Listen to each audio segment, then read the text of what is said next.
Welcome to Civil Service IAS, your go-to YouTube channel for all things related to the Indian Administrative Service. तो हाल के कुछ वर्षों में भारत ने एजुकेशन की फील्ड में रिमार्केबल ट्रांसफॉर्मेशन देखा है। इसका सबसे बड़ा रीजन रहा है टेक्नोलॉजिकल एडवांसमेंट। इसी ट्रांसफॉर्मेशन ने देश में एक नई क्रांति को जन्म दिया है, जिसे हम एजुकेशनल टेक्नोलॉजी या एडटेक प्लेटफॉर्म्स कहते हैं। एडटेक ने एजुकेशन की डिलीवरी, एक्सेस और एक्सपीरियंस को रिवॉल्यूशनराइज करके दिखाया है। अपनी vast population, diverse education landscape और इंक्रीजिंग डिजिटल पेनिट्रेशन के चलते इंडिया एडटेक का हब बन रहा है। भारत में एडटेक की रैपिड ग्रोथ के लिए काफी सारे फैक्टर्स रिस्पॉन्सिबल हैं, जैसे स्मार्टफोन्स की बढ़ती हुई अवेलेबिलिटी, हाई स्पीड इंटरनेट का एक्सपेंशन, इनएडिक्वेट कन्वेंशनल इंफ्रास्ट्रक्चर और लैक ऑफ टीचर्स। एडटेक ने इन सभी गैप्स, इन सभी कमियों को फुलफिल करने के लिए ब्रिज की तरह काम किया है। कोविड-19 पैंडेमिक ने इस एडटेक बिजनेस को मैसिव थ्रस्ट प्रोवाइड किया था, क्योंकि स्कूल और एजुकेशन इंस्टीट्यूशन बंद होने के कारण डिजिटल लर्निंग प्लेटफॉर्म्स की डिमांड देखते ही देखते रॉकेट की तरह तेजी से ऊपर गई। इन बदलते हुए सर्कमस्टेंसेस को एडटेक कंपनीज ने स्विफ्टली अडॉप्ट किया और live online classes, interactive video lessons, virtual simulations जैसी चीजों को ऑफर करते हुए अनइंटरप्टेड लर्निंग को लोगों तक पहुंचाया। आज देश में कई एडटेक कंपनीज मौजूद हैं और इसी राह पर चलते हुए कई सारी एडटेक कंपनीज का उदय हुआ। ऐसे ही एक एडटेक कंपनी है बायजूस। वैसे तो बायजूस 2011 में ही एक कंपनी के तौर पर रजिस्टर हो गई थी, लेकिन इस कंपनी का सबसे successful venture Byju's learning platform launch किया गया 2015 में। तब से ये कंपनी लगातार सफलता की सीढ़ियां चढ़ती जा रही है। कोविड-19 पैंडेमिक आने के बाद बायजूस ने एक्सपोनेंशियल ग्रोथ को रजिस्टर किया। जहां 2017 में कंपनी $1 बिलियन की वैल्यूएशन को टच कर रही थी, वहीं मार्च 2022 आते आते कंपनी की वैल्यूएशन $22 बिलियन पहुंच गई। यानी अगर आप उस समय भारत के टॉप 10 यूनिकॉर्न स्टार्टअप्स को देखेंगे तो बायजूस उन सब में सबसे ज्यादा वैल्यूएशन वाला स्टार्टअप हुआ करता था। जहां जुलाई 2022 में बायजूस की टोटल वैल्यूएशन 22.6 बिलियन आकी गई थी। लेकिन बायजूस का ये गोल्डन पीरियड बहुत लंबा नहीं चला। पिछले कुछ समय से बायजूस कंट्रोवर्सी से घिरा हुआ है। ऐसी अटकलें लगाई जा रही हैं कि शायद जल्द ही ये कंपनी फॉल कर जाएगी।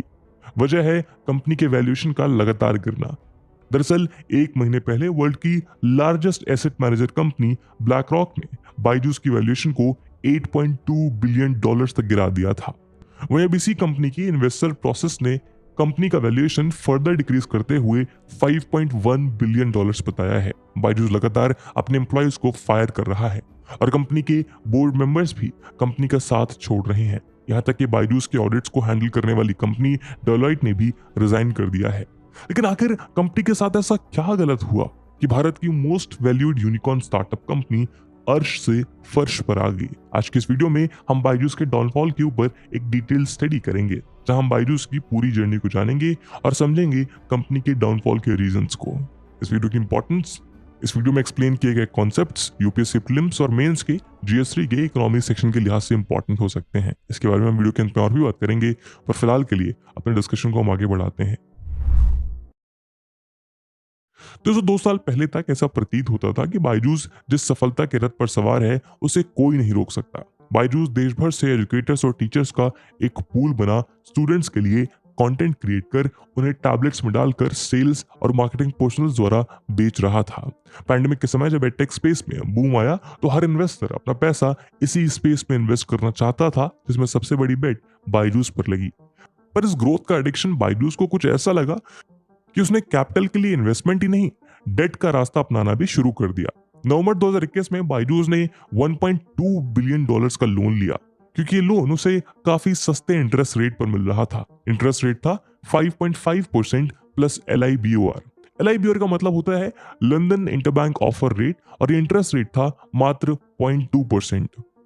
यानी बायजूस को $1.2 बिलियन का लोन सिर्फ 5.7% के इंटरेस्ट रेट पर मिल रहा था।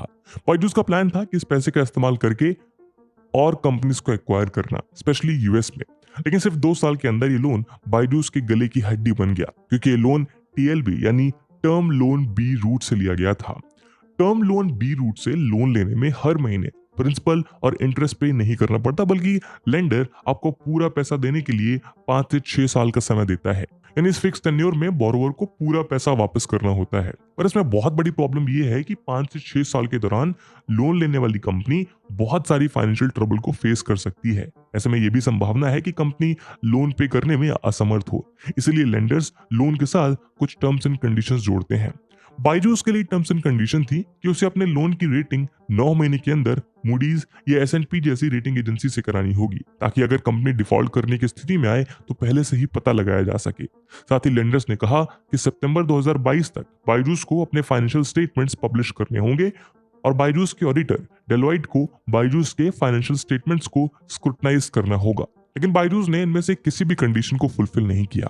फाइनेंशियल स्टेटमेंट्स पब्लिश करने की डेडलाइन के 15 दिन बाद रिजल्ट्स पब्लिश हुए, जो कुछ खास अच्छे नहीं थे। बायजूस के रेवेन्यू में सिर्फ 4% की ग्रोथ हुई, लेकिन उसके लॉसेस 15 गुना बढ़कर 4,588 करोड़ के हो गए। सिर्फ इतना ही नहीं, बायजूस के चीप लोन का प्लान भी फेल होता दिखने लगा, क्योंकि जो LIBOR 0.2% था वो बढ़ के 5% हो गया। यानी 5.7% का इंटरेस्ट रेट बढ़कर 10.5% पहुंच गया। इन सभी इवेंट्स के चलते बैंक्स का बायजूस पर से ट्रस्ट खत्म हुआ, जिसकी वजह से बैंक्स ने $200 मिलियन की रीपेमेंट डिमांड की, लेकिन बायजूस ने साफ इनकार कर दिया और जून 2023 तक बायजूस $40 मिलियन की इंटरेस्ट पेमेंट का डिफॉल्टर हो गया। बायजूस ने कोर्ट में लेंडर्स के खिलाफ केस रजिस्टर करते हुए क्लेम किया लेंडर्स ने प्रेडेटरी लेंडिंग की है, यानी फ्रॉड मीन से लोन ऑफर किया है। साथ ही एक लेंडर रेडवुड पर बायजूस ने आरोप लगाया कि उन्होंने USA में बायजूस की एक सब्सिडरी कंपनी अल्फा को अनलॉफुली कैप्चर करने की कोशिश की है। मई में एक और खबर आई जिसने बायजूस की मुश्किलें और बढ़ा दी। खबर यह थी कि बायजूस ट्रेड रिसीवेबल्स को बेच रही है, जो तब बेचे जाते हैं जब कंपनी को कैश की अर्जेंट रिक्वायरमेंट होती है। ट्रेड रिसीवेबल्स वो अमाउंट होता है जो एक कंपनी अपने कस्टमर्स को क्रेडिट पर दिए गए गुड्स या सर्विसेज के बदले एक्सपेक्ट कर रही होती है। रिपोर्ट में बताया गया कि बायजूस 2019 से 8 बार ट्रेड रिसीवेबल्स सेल कर चुका है।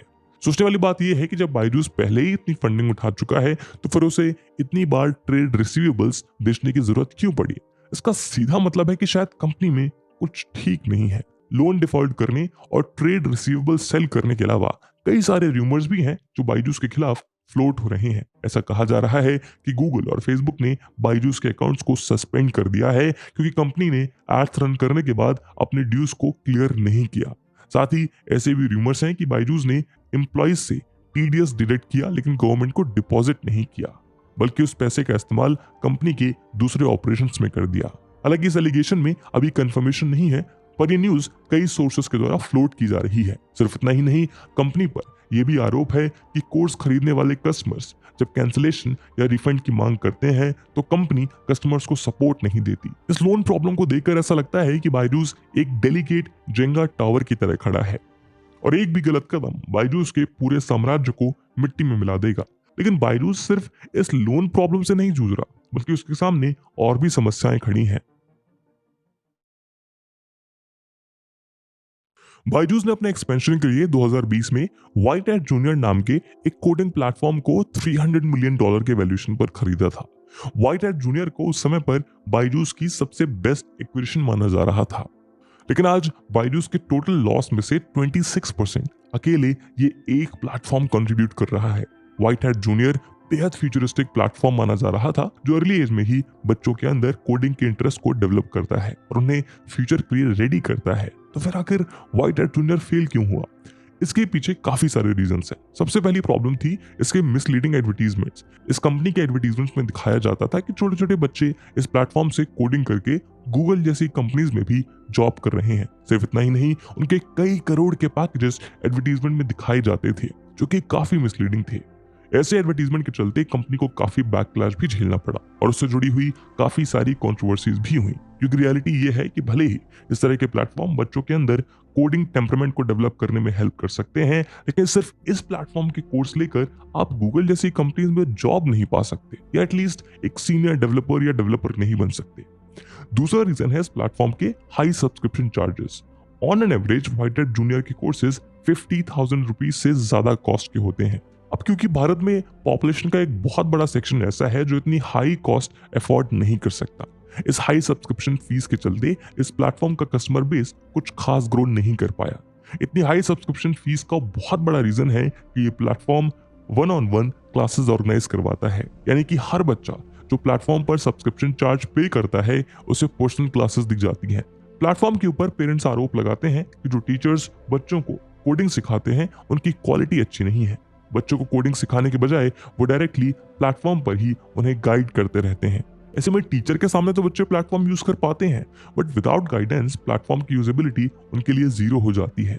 कोर्स खत्म होने के बाद भी बच्चे कोडिंग के बारे में कुछ खास समझ डेवलप नहीं कर पाते। सिर्फ इतना ही नहीं, व्हाइट हैट जूनियर के टैक्टिक्स काफी एग्रेसिव भी हैं।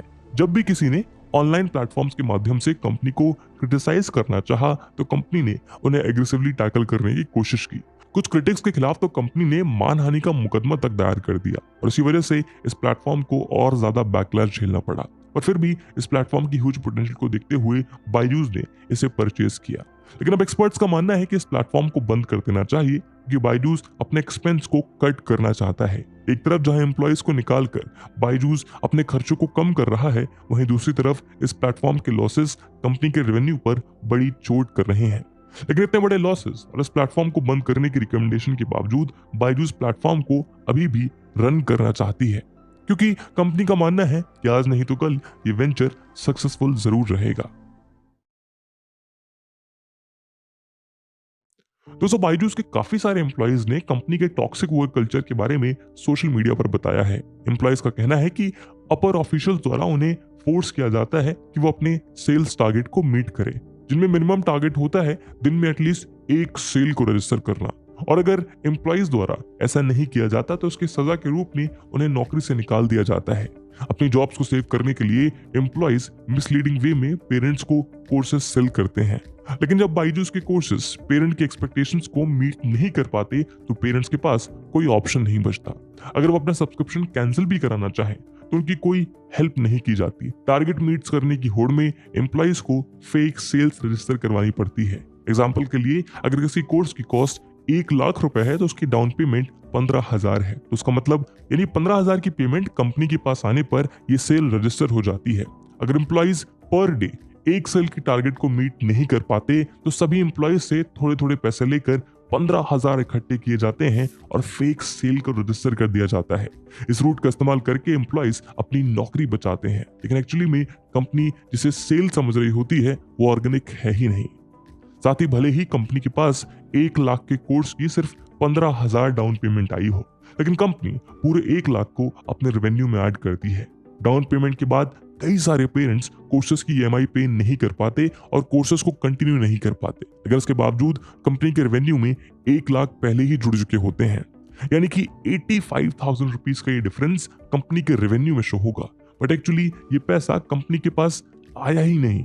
इसी तरह बायजूस के बिजनेस का काफी बड़ा पोर्शन कोर्सेज वाले टैबलेट्स और SD कार्ड्स को सेल करके आता है। अब मान लीजिए कि 50,000 की कीमत का ये टैबलेट है और उसकी 10,000 पेमेंट कंपनी को मिली है, बाकी 40,000 कंपनी को EMI के रूप में मिलनी है, लेकिन कंपनी टैबलेट की सेल होते ही पूरे 50,000 अपने रेवेन्यू में ऐड करती है, जिसकी वजह से फेक रेवेन्यू कंपनी में ऐड हो जाता है। रेवेन्यू कलेक्शन में इन्हीं सब प्रॉब्लम्स के चलते कंपनी के ऑडिट में काफी दिक्कत आ रही थी और बायजूस के ऑडिटर डेलॉइट का कहना था कि कंपनी का रेवेन्यू काफी बढ़ा चढ़ा कर दिखाया गया है और इसी वजह से फाइनली कुछ ही दिन पहले डेलॉइट ने बायजूस के ऑडिटर के पोस्ट से रिजाइन कर दिया।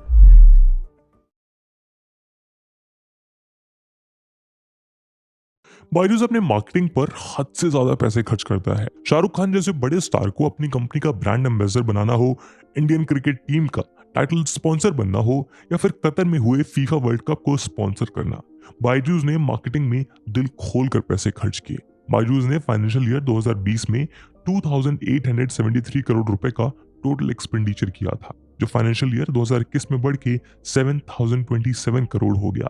यानी सिर्फ एक साल में बायजूस के मार्केटिंग एक्सपेंसेस लगभग 42,000 करोड़ से बढ़ गए। इसमें कंपनी के business promotion expenses financial year 2020 में 899 करोड़ रुपीस थे, पर सिर्फ एक साल में ऑलमोस्ट 150% का जंप दिखाते हुए प्रमोशन एक्सपेंसेस 2,250 करोड़ तक पहुंच गए। यानी फाइनेंशियल ईयर 2021 में प्रमोशन में टोटल एक्सपेंसेस का लगभग 32% खर्च किया गया। हैरानी की बात यह है कि बायजूस के सभी कॉम्पिटिटर्स मिलकर भी इतना पैसा खर्च नहीं करते। उदाहरण के तौर पर बायजूस का सबसे बड़ा कॉम्पिटिटर है अनअकैडमी, जो भारत का second most valued edtech startup है। अनअकैडमी ने फाइनेंशियल ईयर 2021 में 2029 करोड़ के एक्सपेंसेस किए। इसमें से 411 करोड़ यानी टोटल एक्सपेंसेस के लगभग 20% का एक्सपेंडिचर एडवर्टीजमेंट्स और प्रमोशन में किया गया। वहीं इस कंपनी के रेवेन्यू की बात की जाए तो फाइनेंशियल ईयर 2021 में कंपनी का टोटल रेवेन्यू 464 करोड़ था, वहीं लॉसेस 1537 करोड़। इसी तरह अपग्रेड ने फिस्कल ईयर 2021 में 513 करोड़ रुपीस स्पेंड किए, जिसमें से लगभग 40% यानी 205 करोड़ रुपीस प्रमोशनल एक्सपेंसेस थे। अपग्रेड ने फिस्कल ईयर 2021 में 302 करोड़ का रेवेन्यू जनरेट किया, पर इसके अगेंस्ट कंपनी को 211 करोड़ का लॉस भी हुआ। वहीं वेदांतु कंपनी ने फिस्कल ईयर 2021 में 736 करोड़ के एक्सपेंसेस किए, जिसमें से 24% यानी लगभग 177 करोड़ रुपीस प्रमोशंस में खर्च किए। वेदांतु का फिस्कल ईयर 2021 में रेवेन्यू 134 करोड़ था और लॉसेस 694 करोड़।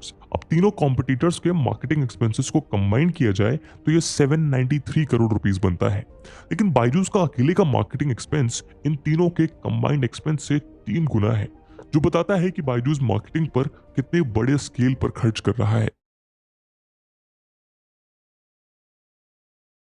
तो बायजूस के लिए सबसे पहला स्टेप होगा अपनी अच्छी परफॉर्मिंग एक्विजिशंस पर फोकस करना।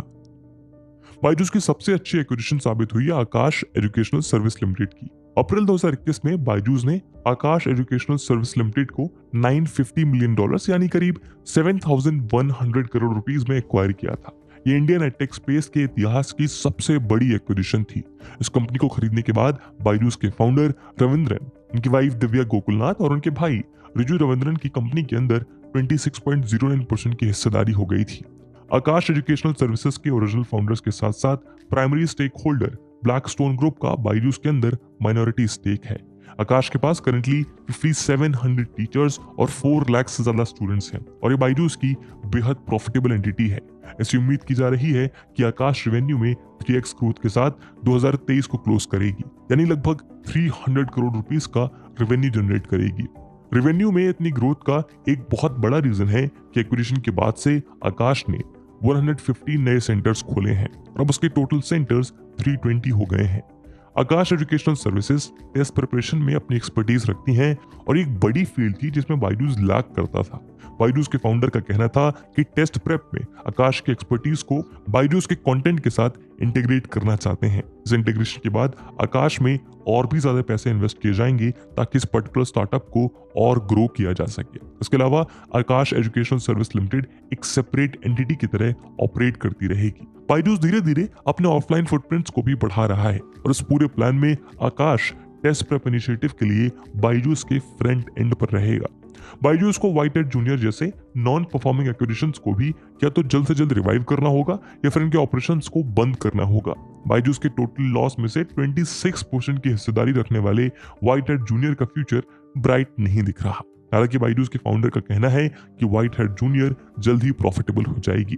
ऐसा इसलिए क्योंकि बायजूस इस कंपनी को ग्लोबली एक्सपैंड करना चाहता है, स्पेशली ऐसी कंट्रीज में जहां इसके सब्सक्रिप्शन चार्जेस को अफोर्ड किया जा सके। बायजूस अपने फॉरेन बिजनेस के एक्सपेंशन पर भी फोकस कर सकता है और ऑलरेडी कर भी रहा है, जिससे कंपनी फॉरेन में अच्छी ग्रोथ दिखा रही है। अगर हम इस चार्ट को देखें तो फाइनेंशियल ईयर 2020 और फाइनेंशियल ईयर 2021 के रेवेन्यू के बीच कंपैरिजन देखने को मिलता है।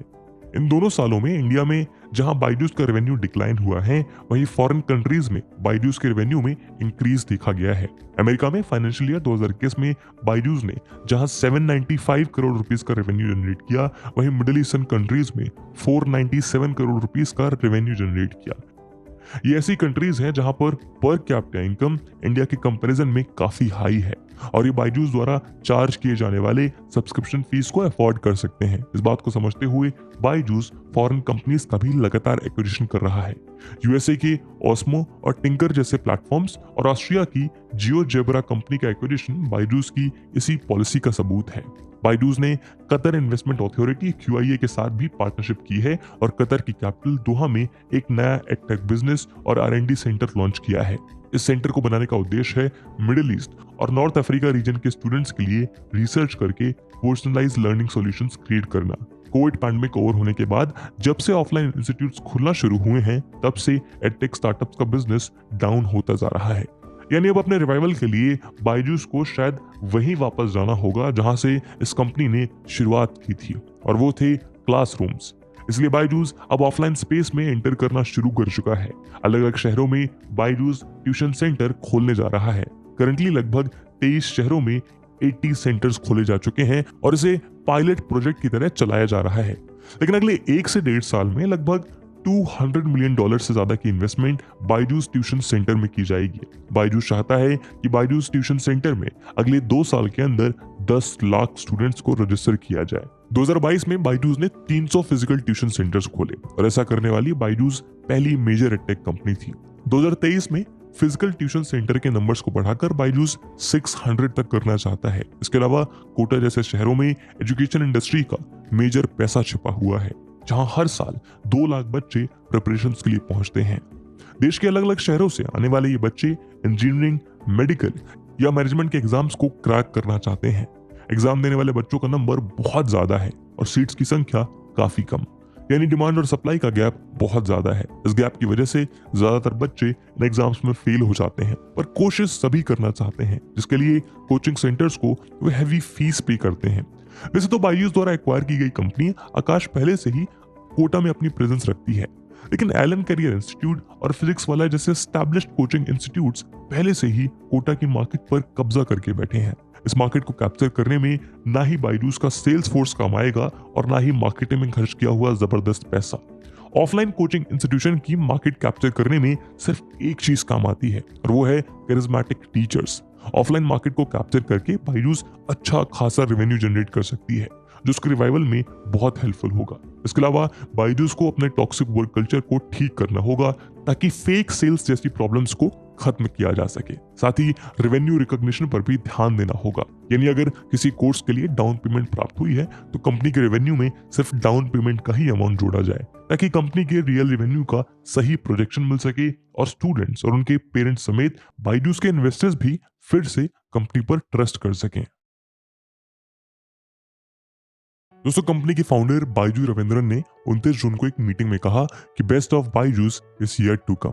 उन्होंने अपने इन्वेस्टर्स और एम्प्लॉइज को एश्योर करते हुए कहा कि जल्द ही कंपनी प्रॉफिटेबिलिटी की तरफ कदम बढ़ाएगी। लेकिन फिलहाल बायजूस एक बबल की तरह दिख रहा है जो कभी भी बर्स्ट हो सकता है। बायजूस के लिए समस्याएं खत्म होने का नाम नहीं ले रही, लेकिन इस बात को भी नकारा नहीं जा सकता कि बायजूस के लिए शायद वापसी के सभी रास्ते बंद नहीं है।